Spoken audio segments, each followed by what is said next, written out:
Okay, hello. Welcome to episode 45 of No Holds Barred Pod.com. That is Sal Dodgson. Thank you very much. Don McGowan over there on No Holds Barred Pod. Hi. Welcome back to our series of weird introductions. We'll never get used to them. No. Still not good at doing our own names, but anyway, welcome along. Welcome back, hopefully. If you're new, what do? We talk about politics, the news, welcome to you if you are. Issues. Yeah, absolutely. Thank you for joining us. Try and talk about lots of different things that's been happening in the news this week, and politics, and waves his arms around everything else. All the things that relate to all the other things. Yeah, exactly. Bit of admin just before we start with, we got a website which is relatively new. No Holds Barred Pod. Beautiful. Well done, you. Thank you very much, and congratulations. I like it. I'm quite pleased with it. Yeah. So if you want to see clips, you want to know about Sal, what she does, about me a bit. If you want to get in touch with us, everything's on there. Clips. And then the second bit of admin is hopefully next week, I think. Yeah, that'd be a good timing. Beginning of Feb, we've got a Patreon starting. You'll still be able to listen and watch us for free on all the usual places, but our Patreon will start next week at the low price of, I've forgotten what we decided. $1.49 was the lowest we were allowed to use. That's right. We wanted to do 99 pence, but they wouldn't let us. So. That's right. Yeah, £1.49 a month. And that will give you access to our episodes a full 24 hours before everyone else. And then we're going to have two other tiers, which we've set out what they're going to have, and some bonus stuff, and access to Sal and I every week. You'll be able to have a chat to us in person if you'd like, which is live Zooming, baby. Weird, but yeah, exactly. And so keep an eye out for that, but we'll announce that more next week when hopefully I'll have finished the artwork, because that's all I've got to do, and then we'll have our Patreon live next week. It's very, very good. So right. Yes, if you could support us, that would be smashing, because but as we said, things don't happen for free. That's we're learning. Yeah, absolutely. Yeah, and everything will still be for free to anyone else. You'll still be able to watch us and listen to us. I'll tell you what is free though. All the other apps. It is free to like, to share and subscribe, and that also supports us. So if you're like me, living on the margins, if you could do that, please, we'd be ever so grateful. Yeah. Thank you very much. That'd be lovely. Gives us a little bit of money to do projects and research like we did last weekend. Yes. Sal and I took a road trip to the lovely Clacton-on-Sea, which we'll come up against. No, we'll come to a bit later on, I think. We'll illuminating, wasn't it? It certainly was, but in a good way, I thought. Oh, I can see why he thinks there's cuts to be had. Come on, North. Tell me that again. Anyway, more on that later. We'll come to Clacton later on. So where do you want to start? PMQs as usual? Yeah, I did text you this week, and I did say that PMQs was so boring, I couldn't concentrate on it long enough to make notes. So I then watched Paul Joe review it, and they actually entitled the video, "Is this the most boring PMQs ever?" So at least I'm on the ball. That much we know. Yeah, absolutely. You called it. Yeah, you definitely called that. Well, I'm glad I didn't watch it, because they started out with a tribute to Holocaust Memorial Day, which of course nobody wants to see repeated. But when it's spoken by a government who is currently aiding and abetting this century's genocide, after, over 1 million people in this country have died due to political choice, I find it sticks in the craw a bit. We don't learn, do we? And, just the epitome of hypocrisy. It makes me sick. So I'm glad I missed that.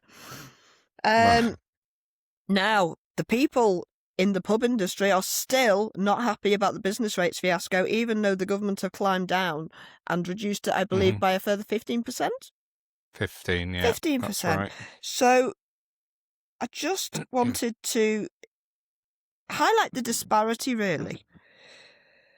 Our mate Gil King on Twitter posted a couple of days ago the difference between pub chains and your single landlord is vast. Absolutely. Now, this might help your single landlord, freeholder, I assume, you know what I mean, that isn't adhered to a brewery. Yeah.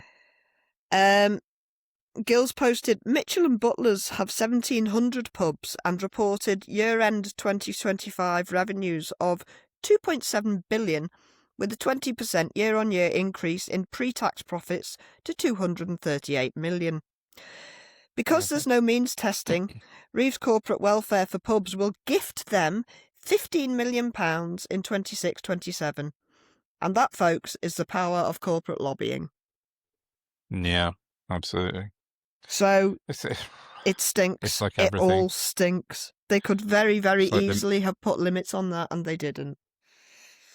It was like the triple lock and things like that. And anything like that, they don't means test. And so lots of wealthy people are getting free money, basically. And yeah, as you said, the big pubcos are. And this is how they widen the wealth gap.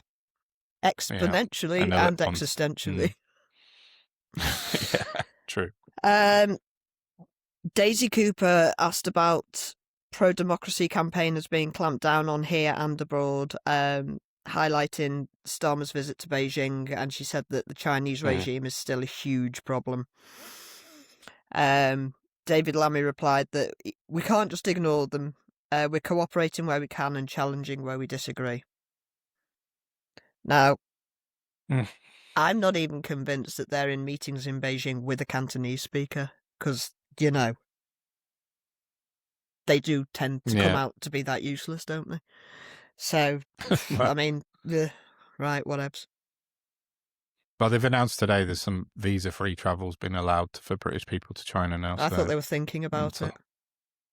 Oh, I think it's 30 days visa-free travel they've announced this afternoon. Oh, so I must have seen it this morning. Something's happened. I saw they were talking about it, but... Yeah, I think that was announced officially about a couple of hours back. But yeah, but they're just another massive surveillance state, aren't they? Except they surveil everybody. Yes, it's very true. It's all mental.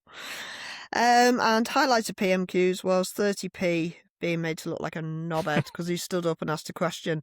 Apparently he saw something on the BBC, and then somebody pointed out that last year he was all about defunding the BBC and said he didn't have a TV licence. So is he getting fined? Is he? Yeah, it got a bit choppy in the house, didn't it? Because one person started shouting it, and then everyone did, didn't they? I saw and that then clip, Hoyle saw his and the arse. speaker had to. Yeah, exactly. But it was like assembly. He said, who said that? Who said that? If you haven't got... Put your hand up. If you haven't got the... I can't even remember what his phrase was, but if you haven't got the balls to say who you are, then you should just get out now or something like that. And I'm like, they're not 12! They might act like it, but they're not. Yeah. It just explains itself. And then, Paul Joe ended their review of PMQs by asking if... Labour realise exactly how much they're amplifying Reform talking points and saying how shit their comms is, which everybody said for about since comms became a thing. Yeah, exactly. I know. So, and that was all she wrote this week because just tedious. It wasn't even Starmer versus Bad Enoch. It was Andrew Griffith, who will never be doing that again. He was about as good as that James bloke the other week. Oh yeah, and he's done it before. Opposing David Lammy, and apparently two more tedious people you struggle to find. Yeah, Griffith's done it twice, I think, before this week, but not since we started. I think has he? I'm not sure. I remember that. Maybe not actually, but I'm sure he's done it at least once before. Definitely, I've seen him there as a deputy. Don't drop your coat. Oh, and twice in the last 2 days, listeners, I've thrown a fresh cup of coffee down my person because of my khaki hand. And once at the weekend in Clapton. Oh, yeah, and on Saturday also. Sunday, with a cup of coffee, wasn't even drunk. So, absent mind, khaki hand, they don't match. Yeah. So PMQs was a complete write-off this week then. I'm glad I didn't bother. I was going to skim it this morning, but I ended up in B&Q instead, which is far more interesting. I'd rather go to B&Q than do anything to do with politics, but yeah. What would my khaki undercard? Well, yeah. Yeah, so wanted to ask you though, because you might know, why exactly was Bad Enoch giving a speech instead of being in PMQs? And why was it called a landmark speech? I don't know anything about the speech. I just haven't had a chance nor the inclination to watch it. I was tempted to go and listen to it, and then I saw it was half an hour long, and I thought, no, you don't deserve that, girl. There's more to life. Was there any headlines from it? Do you know what it was about? Oh, the only headline I know about is the piece you've got about the to-do. We'll get because we have to have content out of these fucking pieces of shit, don't we? Yeah, you got to scrape the barrel. Jesus fucking Christ! No, the reason Badenoch wasn't there is whenever the Prime Minister's away, they do deputies, so she can't then do it because that's the convention is they have David Lammy stands in as Deputy Prime Minister, and then it used to be Rayner, didn't it? And then I know Rayner and Griffith have done it together, so it was before Rayner left. That was the last time Andrew Griffith did it. But so he, and obviously we've mentioned loads of times Badenoch doesn't want to have a deputy because she's a freak. She thinks she's the god, and it's just a random. Has Nigel got a deputy? Sort of Richard Tice. But it just depends on what week we're on with reform, as to who's doing how what. The wind's blowing.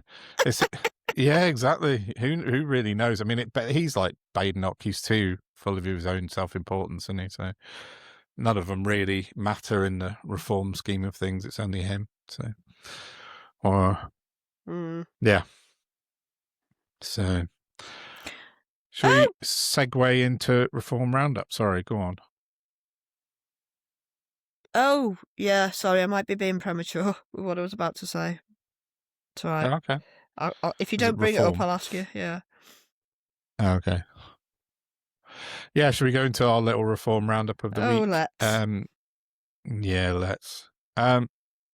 Something I hadn't written down and you reminded me of beforehand, which happened earlier in the week, was Reform councillor in Leicestershire, Joseph Boehm, who is, I believe, 20, but looked about. I thought he was 23. Oh, maybe. Oh, I'm going to have to check. I didn't. Yeah. We're split on this, weekend. Aren't we? We've got a little disagreement. Hooray! Yeah, kind of.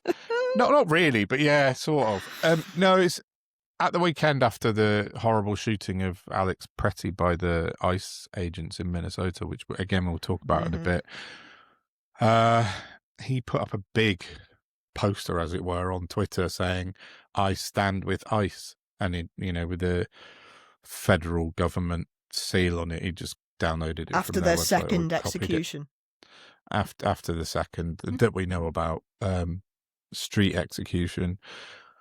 And unsurprisingly, he was absolutely mullered left, right, and centre online because what's a 20-something-year-old in the UK councillor, far-right councillor, got to do with? As of last August, America he was 22. So he's 22, yeah. And then he's advocating effectively the state-sponsored murder of citizens for the fact it's even in his head as an acceptable thing. Yeah. He should have been fired into space, away from politics. But it was up for, I think, about 4 days. And I put a post out, I think, on about Tuesday or something. I said, I can't believe the brass neck of this kid that's been hammered left, right, and centre by everybody, including politicians downwards online, said take this down, and eventually he did. And I saw a rebuke came through from the leader of Leicestershire Council for him, and Councillor Michael Squires, who'd also put a little, a repost of it, nothing in the same scale as what Joseph Boehm did, but the pair of them got bollocked basically by the council leader. So yeah, you can't. I don't know. It's just, it takes a special weird kind of brain to support what's going on. I appreciate what you're saying about them being young and we all make mistakes. And yeah, we do. And that's all fine. But what you don't do is, if you're not a competent human being, you don't go and work in a job of responsibility. Or you shouldn't be allowed to. Yeah. Or maybe we should make politics for over 30s or something when the human brain is more matured.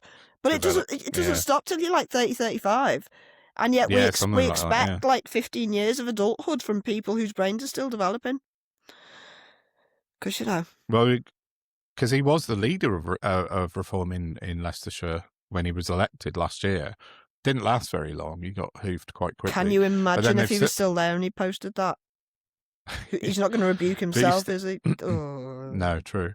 But they've still got that other kid in Warwickshire, George Finch, who's I think 19 or 20 as well, and he is the leader of Warwickshire County Council. He got called out this week for lying about council taxes because they kept saying, "Oh yeah, we weren't going to put council taxes up," and then he put a post out saying, "Oh, we're only going to put them up by 3.4%." Immediately got community noted saying, "No, Warwickshire's going up by 4.99%." Liars. They just lie non-stop about everything. So, yeah. But moving on to talking of lying, the king of the liars in reform. Hang on, that's a crowded field, my man. I said it as soon as it came up my mouth. I went, "Is he too many to pick from, isn't there?" But Matt Goodwin is what I'm talking about. Matt Goodwin, the Mickey Mouse academic. This guy, yeah, who blocked me beginning of last year. I pointed out that his data that he was using was a load of bollocks, and it immediately blocked me on Twitter. He's been doing that a lot lately, apparently. The king of free speech, who has spent the last few days cleansing his history on Twitter of bad things that he said about Manchester in the past. Too late. I know. Yeah, exactly. Like people haven't screenshotted all of this stuff already, mate. Sorry. Yeah, he's been picked to run for the MP in Gorton and Denton in Greater Manchester, which is only in about 3 weeks now, the by-election. So they haven't got long. We haven't got long to wait. He's running in an area which is 30% Muslim with 40% non-white. And Matt Goodwin has spent the last 5 years of his life arguing that people that are non-white shouldn't be in this country. He's borderline great replacement theory. He's a full-on eugenicist. Yeah, eugenicist, all that shit. And yeah, he really is. Just FYI, the Muslim vote have already endorsed the Greens, and they haven't even picked a candidate yet. Yeah, I was going to say we don't even know who they are yet. I know, because there was some rumor about monumentally, wasn't there? But well, I'm not sure if that's come to much. But go on. There were two candidates this morning that I think the Greens have put forward. There's a lady local plumber who's been in the Greens forever, and there's an ex-Labour guy who's a landlord. Okay. Now, the Green Party are against rentier economy. Yeah. So true. I'm just, they have a potential your party banana skin here. And I'm hoping they're not going to be that thick. I'm really fucking hoping they're not going to be that thick. I had a little mini chat with Narinda yesterday, Narinda Kaur, and she'd put something under Zach Polanski's, one of his tweets, saying, "What about me? Let's have a chat about this by-election coming up." She's like, she said, "Give us a chat. Give us a call, Zach. We can have a chat about stuff." I mean, I don't think it was serious, but it was funny. Right. But yeah, I think, is it Sarah Parker or something? The woman you were saying about, she's a local plumber. Name, to be honest, because they haven't been confirmed yet. So, because I read it, I'm a divvy on it. I read it as this guy put a post up saying I interviewed the two Green candidates for Denton and Gorton, and I thought it was a Green Party person who just interviewed them, not a journalist who'd interviewed them, which was what it was. Yeah, right. So I'm like, "Oh, it's down to these two, is it?" And I'm like, "Oh no, you thought it was a job interview, basically." Yeah, fair enough. Yeah, she's been a councillor in Manchester for a while. This week, just FYI. Yeah, Clacton took a lot out of us at the weekend. So yeah, Matt Goodwin. Oh my God! I mean, I just don't know. I said yesterday online that I reckon they might pull him before the by-election because he's getting ripped to pieces by everybody, like in the news, in the media, online. He's too easy pickings. He's said so many stupid, crazy, he's been taken racist apart shit by in the last few years. Everybody with a brain. Everyone, exactly. He's been ripped to pieces, and it wouldn't surprise me if they do a pull him at the last minute and just bus in someone that they know they. Oh yeah, you said that, didn't you? He's resigned his job as vice mayor or whatever it is in Stoke. He took the mayoralty on last week, Not last week, Christ, sorry, last year. Last year. And has since had a baby, which is very talented of him. And now he's decided that he's too busy with his family to be able to do the mayor thing. Now... Oh, was that his reasoning? I don't know what else mayors do apart from go around opening things and showing their face. In my personal experience of having had a dad who used to be essentially the PA to the mayor for over a decade, because when he had mayors in that had no family, we were the kids that would go along to family events. Oh, right, okay. So I don't know what the fuck a mayor does, I'll be honest, apart from wear a chain and go to fun things. Yeah. I don't know what he needs time for. And is there a monthly meeting in the chambers or something? Probably. I shall ask my my friend Tim, because his mum was the Lord Mayor of Leeds at one point. Yeah, Lord Mayor and Mayor, not the same thing. No, that's true. They used to go off on ceremonial visits around the world and stuff. Oh. From what I know. So that's international mayoring. Yeah, well, she was, I don't know, I must ask him, because she was the Labour Mayor of Leeds for a long time, and yeah. Do you know what? Anyway. Do you know what still sits weird with me? Do you know what the official title for addressing a mayor is? No. It's fucking weird. Mr. Mayor. Worship? Mr. Mayor. I assume it's a man. I assume it's Mrs. Mayor for a woman. Yeah, I don't know. Mrs. Mayor. Mr. Mayor is how you address them. Oh, wow. That's like something out of Postman Pat or something.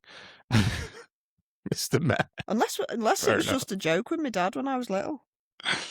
Oh, no, my dad used to... No, it's what my dad used to call them as well. Yeah. I know. Right, yeah, no, By the by. I don't know. Yeah, so... More on Matt Goodwin's falsehoods. Just a little bit. False. Basically, after it was announced, Owen Jones had a little poke at him, as we all have on Twitter. That. I mean, not me, because he blocked me, but... Go on. Owen Jones blocked you? No, no, Goodwin. Oh, but I can't have a poke at him because he blocked me. But yeah, Owen Jones was basically, pointing out the fact that Matt Goodwin didn't grow up in Manchester like a lot of people seem to claim. He grew up in St Albans in Hertfordshire. I think he was born local to Manchester and then moved away when he was very, very little. And then he kept saying that he said, "Oh yeah, his dad moved to Manchester when he was 12, but he still lived in St Albans. But he spent holidays in Manchester." He said. But then Sundar Katwala, Sundar Says on Twitter, popped up and pointed out that Matt Goodwin's claim of being the first person in his family to go to university was wrong. But then Goodwin popped back and said his dad went to university in later life or something. And then it turns out that Matt Goodwin's dad ran the NHS in Manchester, basically. Mm-hmm. I'll find it.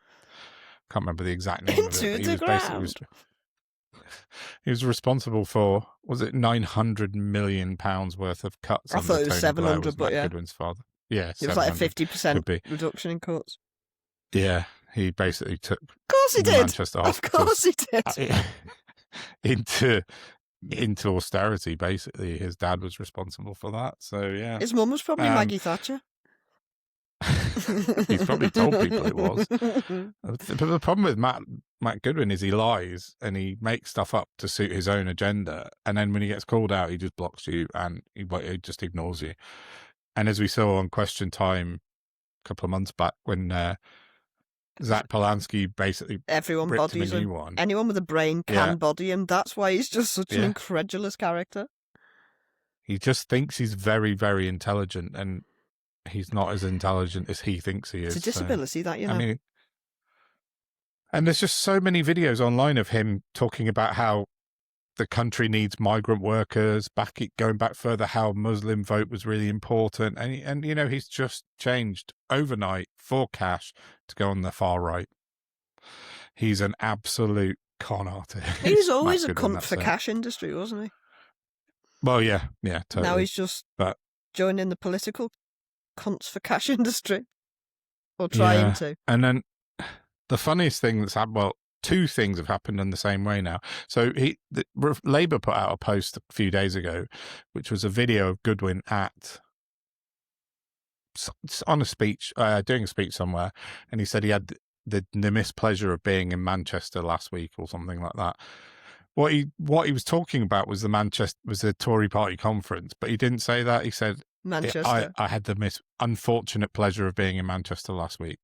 So Labour put that out as a clip, and then Reform went, "Oh, you mean little people? Why? How would you do that to little Matt?" And then they reported it to the police. They said that the thing I saw on Reform was them saying that Labour had posted it out of context. Yeah. That's not out of context. That's a clip, doesn't it? It is what it says on the tin. Exactly. So this afternoon, Greater Manchester Police have said we can confirm that we had a report about this. We've looked at it. Fucking hell. Fuck off. Don't be silly, you idiots. So this is Reform, who, on the back of free speech, they claim everyone should have the free speech to say whatever they want. They're very against policing the streets and not the tweets. That was their big campaign last year. And then this afternoon, it's just come out that Reform have threatened to sue somebody else now. Because when Suella Braverman defected last week, the Tories put out a statement, which they actually changed about 4 hours afterwards because they got a bit kickback. But the first version of the statement said, "We've tried really hard to help Suella with her mental health." This is when she jumped ship to Reform. And but unfortunately, nothing seems to have worked. And that's what they put out as their first statement, which is quite catty, to be fair. No, but none of them have tried not being a horrible psychopathic cunt, have they? And I think that that might work for her. But, you know, when you've helped kill over 1 million people, you should have shit mental health. Yeah. I hope it haunts her forever. Yeah, but the Tories got absolutely lambasted left and right by the media on that one. Oh! So they changed their statement quite quickly. They got lambasted for criticising a former member's mental health after they've all been party to killing over 1 million people who they haven't been lambasted for. Yeah. Okay. Same ones that tried to let Boris Johnson off with everything in COVID, the parties. Yeah, and this is why legacy journalism is just cash for cuntistry. Well, it's arse. They're all bastards. Yeah, so the Tories quickly changed that. This was like last Thursday or something, when she moved. And then today, Reform have released a statement saying that... Where is it? Reform UK has threatened to sue Kemi Badenoch unless she publicly apologises to Suella Braverman by 4 p.m. tomorrow over the Tories' now redacted mental health reference. So this is Reform, free speech reform again. Even though the Tories did change it because, you know, it looked bad for them, not because they felt bad about it, because they haven't apologised. This is the party of Nigel Farage and the hurty words brigade online going, "Oh, it's only hurty words when you've threatened to kill somebody," or "It's only hurty words when you've threatened to burn down an asylum hotel." But yeah, apparently calling someone out for having tricky mental health is they're just all disgusting, terrible, thick people. Yeah, but it's just Farage going down the Trump route again, suing everybody that he doesn't like Trump's tried to sue the New York Times last week because they put out a poll he didn't like, and he said, "I'm going to sue you for $2 billion." $2 billion because he didn't like the poll, because it was negative for him. But this is Farage doing the same shit. Yeah. Just complete copy-paste from Trump. So, yeah, it's ridiculous. I bet he's not telling that. He's been banging on today, hasn't he, about being on the doorstep in Gorton Denton. Yeah, it's quite hard to get that. I've lived, near there. No. Like I said to you, it's the first time I've ever heard anyone shoot a gun in my actual physical presence. Oh, yeah, you said, yeah. That's fun. Is it Denton and Gorton or Gorton and Denton? Is it Denton first? I don't know, because they're not actually, they're separate places. It's just the constituencies. Yeah, it's like Gorton Levenshulme and all that sort of, yeah. That's just, because it was only created last year, from what I was reading, the actual constituency. But yeah, I live near Denton. Gorton's a bit further up towards the airport. Right. I think. What was I going to say? So, yeah. We're just talking about Farage suing, trying to sue speaking people. of hurty words, Connolly's desperately trying to get locked back up again, isn't she? Oh my What's wrong God! with her? What she said now? Oh, What's she she just said now? said something about how she'd kick somebody in the head or something. I can't remember. It was something like, "You really are testing that boundary, girl." She is pushing it. I think we talked about it a couple of weeks ago. She got in trouble with a parole officer. Well, that's why, because I'm thinking, and then somebody else was wondering if, said every time she goes back to prison, her crowdfunder boosts. Yeah. Tommy Robinson playbook, that one then. Have you got him down for this week? I haven't. He's I saw him announced a new grift. out some crypto. Yeah. Yeah, I saw absolute the crypto grift. Yeah, I saw it. I just... Crypto's such a wonky, shonky piece of tech anyway. It's used by all the wrong people. So I think I tweeted about it when it came out last week. It's just the only surprise for me is that it took him so long to jump on that bandwagon, like when everybody else has been on it for a while. Like Farage has been doing it for 2 years. It's outrageous. Yeah. I mean, he's inviting his own sort of followers to invest in this thing that they're just never going to get their money back from in a million years. I know. It's disgusting. Oh, where's like that? Trump announcing last night. Did you see that he's like they're opening up Trump banking so that if you can use in association with Visa, you can deposit money straight into a Trump bank account using your Visa card. No, thank you. I think I'll leave that one. Outrageous. This is the man who took millions of dollars off people promising a gold Trump phone, which was 2 years ago, and he's still not materialized. So sorry, she's posted something about Adam Brooks crossed the floor to Talk TV and laid it on the line. I saw he'd gone to Talk TV. I saw some rumour saying that he might be sacked off GB News. No. And Talk TV mop up all that shit, don't they? So until they get sacked from Talk TV, like Dan Wootton. But yeah, and Mike Graham. Yeah. I'm just looking. I can't find it. Maybe it's something she posted the other day, but she's just a fucking tedious bastard. Yeah, she is. She really is. She, as you said, she's really pushing her luck and seems desperate to get chucked back in jail. Maybe she doesn't like her husband. But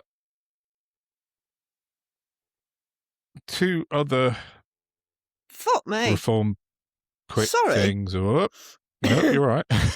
I'll turn her off after this. She tweeted 2 days ago, "Dear police, atted Keir Starmer causes me alarm and distress every single day. Hashtag just saying. Fuck me sideways, this is what our tax pays for. No wonder the UK is in such a state.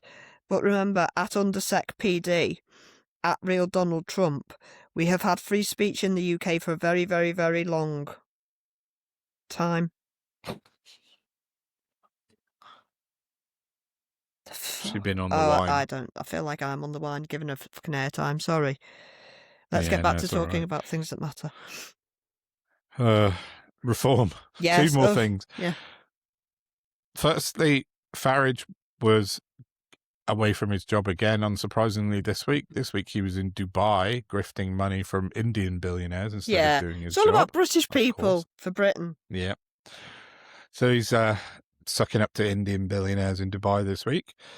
Instead of being in Parliament doing his job that we pay him for. Instead of working for a fraudster from Iranistan. Iran. Yeah, Gandaharis. Yeah, I think I'm waiting for that to shake out with Nick and One Finance guy. They're like dogs with bones on that. They've been brilliant the last couple of weeks, haven't they? Yeah, they are. They're really fully on that. So I was waiting for that to shake out with them, and then I think we'll mention that. But the other last thing I've got is that polling again, because I've mentioned it before, and I wrote an article last year about Find Out Now, who are like the online polling company that Reform always has Reform like way, way ahead of everyone else. It's the one side Yusuf does with his felt tips. Yeah, basically. They rushed out a poll from Gorton and Denton, yesterday it was. And the poll shows, the first by-election poll from Gorton and Denton shows Reform UK winning the seat. And they have Reform UK on 30%, Labour on 27%, Green 17%, blah. How many many people did they ask? What they say via Find Out Now, the sample size is 143 people. I could do that with my Twitter account, and I've got no traction. Yeah, the last poll I did, I think I got about 17,000 polls on one of my polls. But no, I said, like when you go and look at the sort of methodology behind polling, anything under 1,000 is basically unreliable. Pointless. Yeah, completely. So 143, I said, is basically a quiet afternoon in Wetherspoons. That's basically all they've asked, And so it's just mad that they're so desperate to push out the reform line because, as I wrote in my article, if people see a poll result, it's more likely to sit in their psyche. Then the next one comes around, they then see that reform, and it pushes itself up. It's a knock-on effect. Manifestation tactic. Exactly, a very, very dishonest one. And it basically influences public opinion instead of like measuring it, which is it's propaganda. A quote from Peter Hitchens that I didn't know about. Yeah, someone posted it to me, and he's right though. Opinion polls are a device for influencing public opinion, not a device for measuring it. And he's dead right on that. Yeah. That's exactly what's happening. So I ended up in the last 2 days, I've had the head of polling at Find Out Now has just followed me on Twitter, and the head of political polling at YouGov is now following me on Twitter since I put that out. So apparently it hit a nerve. But yeah, it's just 143 people is just absolutely crazy. Nonsense. Yeah, I could walk from here down to Stroud and back and get more than that. So yeah, desperation, I'd say. And that is reform. I mean, there's loads more bits and bobs, but like nothing worth writing home about. It's all about Matt Goodwin this week, and that's about it, really. So, well, we wait for the Greens to tell us who they're going to stand. Although, yes, Labour, and Labour, who have Labour? Have they chosen anyone yet? Because they're wanging on about it a lot. You just think, just give it up. Well, so's Zach and the Greens, but I really want all of them to announce their candidates, so at least we get an idea. But Reform kind of jumped the gun a bit, and the shark, definitely jumped the shark. So I really want Labour to see who Labour's going to put up after the Andy Burnham debacle last week, and then or at the weekend. I put on my notes Burnham ? Then I said a bit boring. I mean, do we want to talk about what happened with that? We probably could, and then we could wrap it up and come back and talk about American Clacton. Yeah, they go well together. I mean, my personal view is that he was blocked because Starmer knows he couldn't beat him in a competition for PM. That seems to be the writing on the wall for me. He's a few hoops jump away from challenging Starmer. Obviously, he was just asking 100%. For permission to be released as mayor so that he could stand. Yeah. And they went, oh no discussion, no see public opinion, no, just no. Andy Burnham will not be rejoining politics the way Jonathan Gullis is being allowed to. Yeah, I think the mayor of Greater Manchester and the mayor of Stoke-on-Trent or wherever it is, Gullis. And I saw somebody else today saying, he's only served half of his, I was going to say sentence then. He's only served half of his term. I'm like, well, no, he's on his halfway through his third term. It's 8 years, mate. No, 10 nearly now. Give the man a break. Yeah. He'd be very good for our country relative to what we have now. And that it was all a bit of a... It should be about the best person to lead the country, not about Starmer wanting to retain power. And that's how you know he's unsuitable for the job. They all are. Yeah, definitely. Because they've all got this psyche.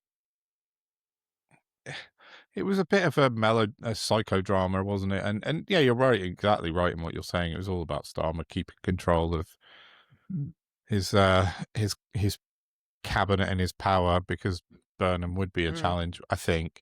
But Burnham was pretty gracious, to be fair, and he said, "No, don't worry about it." I thought he handled it very well, considering. He did. Yeah, he did.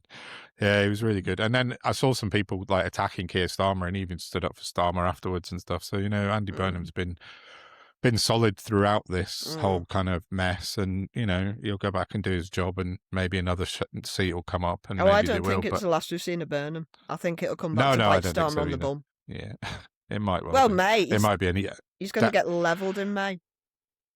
Yeah, we've talked about this, haven't we? And I just still think that's part and parcel priced in now. But it's just another by-election comes up. I think Burnham will be chucking his hat in the ring wherever it is that next time as well. So whenever another MP gets ill or punches someone out outside of pubs, no, I think you're right. Burnham's not for going anywhere. Just before we wrap up homegrown politics, possibly just a rumour, I heard Gavin Williamson might be defecating. I saw that yesterday as well. I don't know where I saw it, so it might be nonsense, but he hasn't yet. I've seen rumours of 3 people in the last 2 days. Are they all? And I've seen the most terrible of people left. Well, of course they are. I've seen strong rumours about Chris Philp. And yeah. I mean, he's got reform personality written all over him. Yeah. He's nailed. I think he's nailed on. Goalposts for cash. Exactly. Oh, he's perfect for reform. He'll literally say anything at all under any circumstances. With a straight face. Yeah. It's quite a talent. Yeah, he's good at it. Yeah, he is good at it. He did it all through COVID and all sorts of stuff.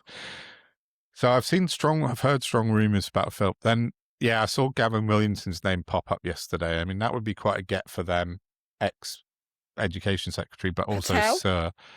Another Sir. Yeah, I don't know about Priti Patel. I think she's very Tory. I don't know. She's just like a but then I think they all are. And a wasp.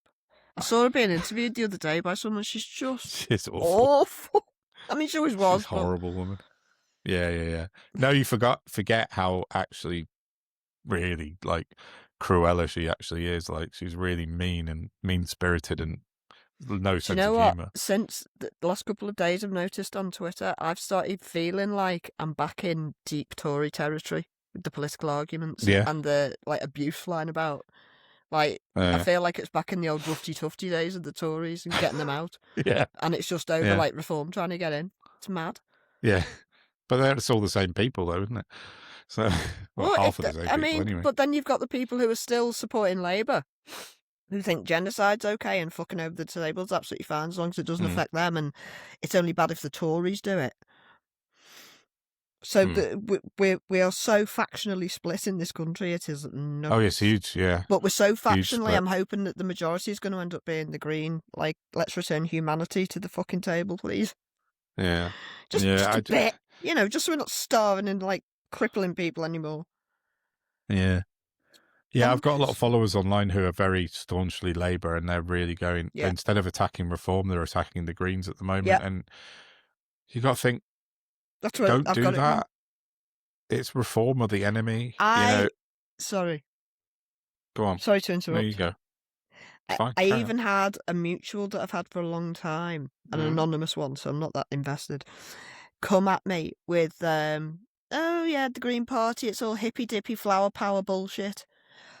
I'm sorry, does people... How is your Overton window shifted so far right that you think people not living in despair is flower power dippy hippie bullshit? Yeah. What is wrong with you? I've stayed exactly where the fuck my politics are the whole time, and people should be allowed to live comfortably because money is a fucking tool. You've just been persuaded that it's your physical oxygen. It's not how it is. It's not what it is. I know. It's just been managed very poorly and deliberately towards the fucking wealthy, and now we're at crisis point. Yeah. That's what worries me about it a lot. I think this is where reform I think this is what they've been doing. They've been sticking wedges in everywhere going, we hate look at this, look at these guys.